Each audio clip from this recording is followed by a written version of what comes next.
The presentation of anarchism as social philosophy which aims at the emancipation, economic, social, political, and spiritual of the human race. The emancipation. Anarchist Essays is brought to you by Loughborough University's Anarchism Research Group. For more information on the ARG, see the link in the show notes or follow us on Twitter at ARGLBORO.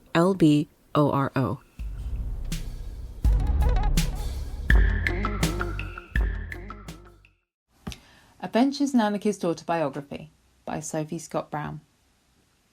When invited by a publisher to write his autobiography, British anarchist writer Colin Ward refused, explaining modestly that "I've read plenty of such books and have seen how the first few chapters are the most absorbing, after which they tend to trail off into a catalogue of names, jobs and encounters. This in itself is a depressing thought. How can it be that for many people everything after childhood is an anticlimax? And I'm mindful too of Orwell's sharp comment that an autobiography that is not a history of failures is a pack of lies." What he offered instead was Influences, a slim volume discussing a selection of writers and thinkers that had inspired him on particular topics. In fact, his objections rang slightly false, not least because the anarchist intellectual tradition boasts some of the most outstanding examples of the genre, several of which, including Kropotkin's memoirs and Rudolf Rocker's The London Years, Ward had personally written introductions for. In addition to this, he had also named Alexander Herzin's My Life and Thoughts as one of the most important books in shaping his political thinking, going as far as to place Herzin's loquacious life history over Kropotkin's Mutual Aid, the more standard text for social anarchist thinkers of his generation. But then perhaps it made sense that he should have preferred Herzen on politics. After all, anarchism, for all its variations, is broadly defined by its recognition of and reverence for individual agency, its emphasis on practical direct action, and its hostility towards anything remotely resembling intellectual vanguardism.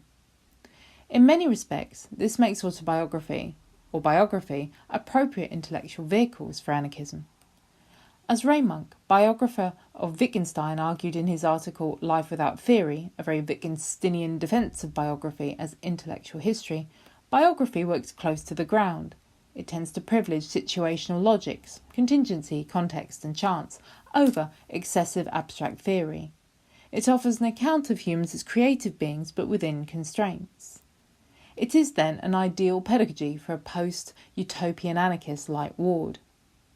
As Australian left libertarian George Molnar wittily observed, freedom is difficult, as any anarchist biography would attest. Denied the comfort of teleological certainty, how better to shore up your wavering nerves than through reflecting on the stories of others?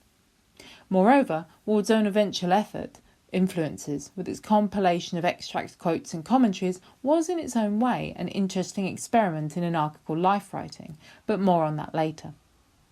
What I believe Ward meant by his comment was that to him a particular type of autobiographical writing no longer made sense, as indeed anarchism itself as a grand narrative no longer resonated.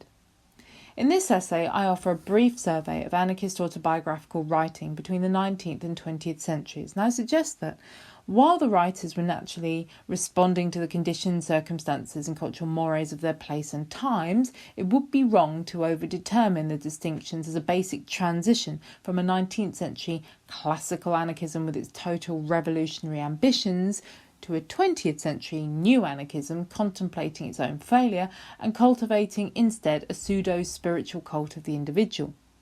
In fact, in each case, albeit with different emphases, all anarchist life accounts move between personal, public and political registers, which is sometimes synthesised, but at other times they come into fruitful conflict with one another. Nevertheless, what can be said is that the earlier examples demonstrate a more assured sense of anarchism as a political identity. Later efforts do not show that in the same way, but, although less confident about the movement and of themselves in relation to it, they are no less convinced of anarchist ontology, or, in other words, the validity of anarchist ideas in understanding and describing human experience in the world. So moving first to the 19th century, it is tempting and not entirely inaccurate to call this the age of the revolutionary epic. Big, bold accounts either tracing or anticipating the inevitable unfolding of anarchism as a social idea and a personal philosophy over time and space. Within this general structure, however, there was a lot of complexity, nuance and experimentation. One trend here was the revolutionary confession, but this owed relatively little to the intimate spiritual unburdening of St. Augustine. This was more of an intellectual confession, or more accurately still, a philosophical profession. The individual here is relevant insofar as they are the source or even just the mouthpiece of the ideas, but the stress is very much on projecting those ideas outwards into the world. Indeed, while often described by contemporaries as memoirs, it is harder for us, accustomed as we are to a certain amount of self-reflection in a piece of memory work, to really comprehend them as autobiographical at all. They are closer perhaps to what we would call a memorandum. The classic example here was Pierre Prudhon's Confessions of a Revolutionary, first published in 1849 and offered, he explained, to assist future historians of the February Revolution. Prudon makes his position on autobiography clear from the start. I have nothing to say about my private life, he says. It does not concern others. I have always had little taste for autobiographies and am not interested in anyone's affairs. History and the novel have no attraction to me, except insofar as I find in them, as in our immortal revolution, the adventures of ideas. My political life began in 1837 in full Philippist corruption. From then on, Prudon confines his presentation of self to his role as an anarchist public intellectual and revolutionary activist. It is worth remembering that he was writing this, as he indicated, in the wake of the February Revolution, which led to the abdication of King Philip and the proclamation of the Second Republic.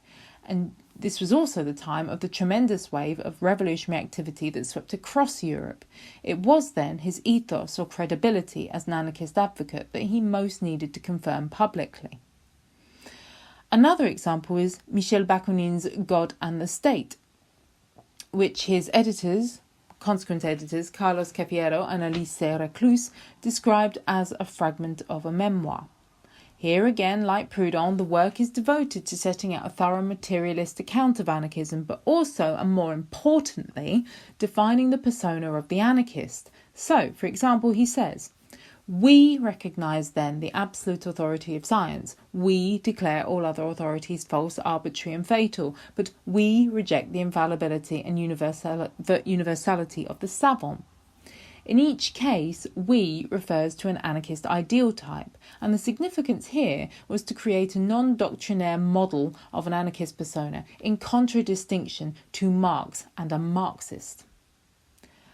Alternatively, there was another model of anarchist autobiography on offer, something closer to a revolutionary Bildungsroman, the radical coming to radical consciousness. In contrast to the direction of travel in the Confessions approach, the Bildungsroman sets up a more balanced dialogue between the external world and states of mind, charting how each intrude upon the other. Ultimately, however, the result was a reasonably coherent revolutionary self. So the two best-known examples are Tolstoy and his autobiographical semi-fictional trilogy, and then, of course, there's Alexander Herzian, as we mentioned earlier, the anarchist fellow traveller, who is probably one of the greatest autobiographers of all times. And he is particularly interesting because, although the core of his beliefs were settled very early on, his life story becomes a continual process of testing and of being tested, of trialling and of questioning those beliefs. I would like, however, to briefly highlight Kropotkin's Memoirs of a Revolutionary, published in 1899, as probably the most exemplary example of this style. For a start, it follows a developmental process which begins in the intimacy of a domestic space, with him as a child observing relations among his family and between his family and the servants. He continues this on into his official education and his studies in science, and the experience of this is at the same time a secondary education, because he becomes consciousness of the contrast between his scientific findings and the day-to-day administrative realities that he is encountering. This experience of dissonance reaches a climax, propelling young Peter over his first revolutionary threshold, the realisation of a radical consciousness. This leads him in the first place towards socialism, but this quickly proves disappointing as it repeats many of the same mistakes as the old order, and so our hero is forced to cross a second threshold into the unknown terrain of anarchism. Importantly, post-conversion, his convictions are also subject to several severe tests, not only through participation in direct action, but through spells of pretty brutal imprisonment in Peter and Paul Fortress in Siberia. Although not flinching from the unpalatable details of his prison experience, Kropotkin's faith and certainty in his anarchism are not shaken, if anything they are only confirmed. And so finally, we have him as the exile, hardened from years of suffering, but more assured and more purposeful in his state of mind. And the memoir breaks off just as he reaches the final threshold of his heroic revolutionary journey and sits down to write his great classic Mutual Aid in 1899. So moving into the 20th century now, and again, if one was to broadly characterise the change in style, one might say that epic gave way to life histories, which are less well integrated, slightly less coherent, much thicker contextualisation and more fragmented in form, corresponding to a much stronger interest in chaos as a definitively human psychological state. A key transitional figure and book here was Emma Goldman and her Living My Life. While Living retained many features of the revolutionary Bildungsroman, the chronological life story, the initial coming to anarchism, the series of trials and tribulations which strengthened belief, it also contained a greater interrogation of personal life, especially those aspects not generally found in the larger revolutionary narrative. These, of course, owed much to Emma's gender, and the fact that elements of the received anarchist account of human nature failed to adequately acknowledge, and therefore comprehend, distinctly female experiences of oppression. Other examples that followed in a similar vein of critical self-social inquiry included Rudolf Rocker's The London Years, which looked at a particular anarchism that developed for a particular community, namely London's East End Jewish community, at a particular time, the early 20th century, and he demonstrates clearly how that situation shaped the community's interpretation in line with their own political experiences and needs. George Woodcock's Letter from the Past also carefully locates his anarchism within a specific set of relations with the Freedom Press Group and with intellectuals like Herbert Reed, Alex Comfort, and above all, Marie-Louise Bonnery. Again, time is important. His anarchism emerges through the war and his experiences with the peace movement. Unlike Kropotkin, this is not presented as a coming to true consciousness, more a case of partial sympathies animated by circumstances. Similarly, Stuart Christie's series of autobiographical writings, Granny Made Me an Anarchist, Franco Made Me a Terrorist, Heath Made Me Angry, provide gleefully picaresque accounts of how certain circumstances and individuals sparked for him key beliefs or triggered him to direct actions. Herbert Reed too examined the complexity of personal consciousness and anarchism, but made a much firmer inward turn. Abandoning narrative form altogether, The Contrary Experience, published in 1963, is a series of essays focused on key episodes, vivid miniatures, if you will, not chronological and not necessarily connected to one another or particularly coherent as a whole, but all showing points of intense consciousness. His expulsion from the family home, events during his war service, his discovery of poetry, these were, for some reason or another, formative axial points. For Reed, the core psychological fact of human life was fragmentation. The suggestion here was that anarchism was the political correlate of this fact through its emphasis on social dispersal. But how this translated into a programme of systemic structural change was a little less clear, or at least it was in this book. Layla Berg's Flicker book, published in 1997, took this further still. Berg used a higher stylisation than Reed to capture this notion of life as a sequence of luminous moments. She presented a series of snapshots of either very strong self-assertion or intensely remembered repression. Take, for example, this sequence that appears in the chapter England Arise, 1932. My mother says she wants me to speak nicely, not so Lancashire, so I have to take speech lessons from Miss Shaw. Today, Miss Goodwin said again, we'll assume x equals 5. I put my hand up again. She was just pretending I hadn't said anything about it yesterday. I said, "Why?" again. I was going to say, "Why can't we assume it's 3?" But she said I was a pest and trying to be funny. But I'm trying to understand. I love algebra, but they never really want you to find anything out. They just want to take charge of everything. But I want to find things out. In Salford, whatever street you live in, you can see hills at the end of it. Miss Shaw says, in words like singing, I should make the N and the G go together. If anything, Berg here seems to both confirm and embrace the absolute impossibility of arranging all this rich flow of experience into any kind of plan or design for living. And then there was Ward. As suggested earlier, Influences was a more interesting experiment in specifically anarchist life writing than he was prepared to concede, not least because in some respects it reinvented the 19th century revolutionary confession. The book was, in effect, an annotated anthology, a curated compilation of texts, fractured, filleted, and read against their grain. So here, Yous'uns was a political theorist, Kropotkin was an economist, and Martin Buber a sociologist. They were also put into dialogue with one another. So the protean Paul Goldman conversed with the systematizer Patrick Geddes. The modest W.R. Letheby spoke to the experimental German architect Walter Siegel. On the one hand, presenting an assemblage of quotes was an ideal form for the life of a self-identified anarchist propagandist. On the other, the book was also doing a political job, demonstrating in action the theory of the social self, which lay at the heart of Ward's brand of social anarchism. As he put it in the 1950s, we all live on what we borrow from others, from the past, from the enormous accumulation of printed words which comes our way in a lifetime. There is a continuous process of selection, rejection, and assimilation. What is interesting, what is really us, so to speak, is what we assimilate. For Ward, then, there was no strictly private individual. Thinking was a social activity. We live constantly among texts, broadly defined, but how we break them up and recombine the pieces, that is what is unique to us. And the way he combined his pieces was into an account of anarchism as a constructive approach to social relationships.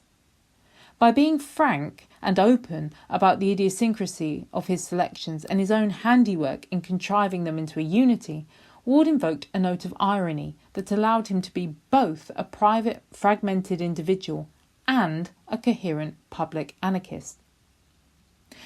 To conclude, what we could say about the distinction between the 19th and 20th century anarchist autobiographers is that, latterly, anarchist ontologies, which stress plurality and the incommensurability of certain forms of experience, have become more interesting and more convincing as accounts of the world and of the human being in that world. But this has actually had a complicating effect for political anarchism. What figures like Reid and Ward attempted to do in their autobiographical experiments is imagine new reconciliations, through psychology on the one hand and irony on the other. Given the sustained and growing scepticism towards accounts of the stability of a coherent human self, it may be that the ironic mode, which, while not always the firmest ground for political aspirations, is ultimately the one that in the long run will prove the most fruitful.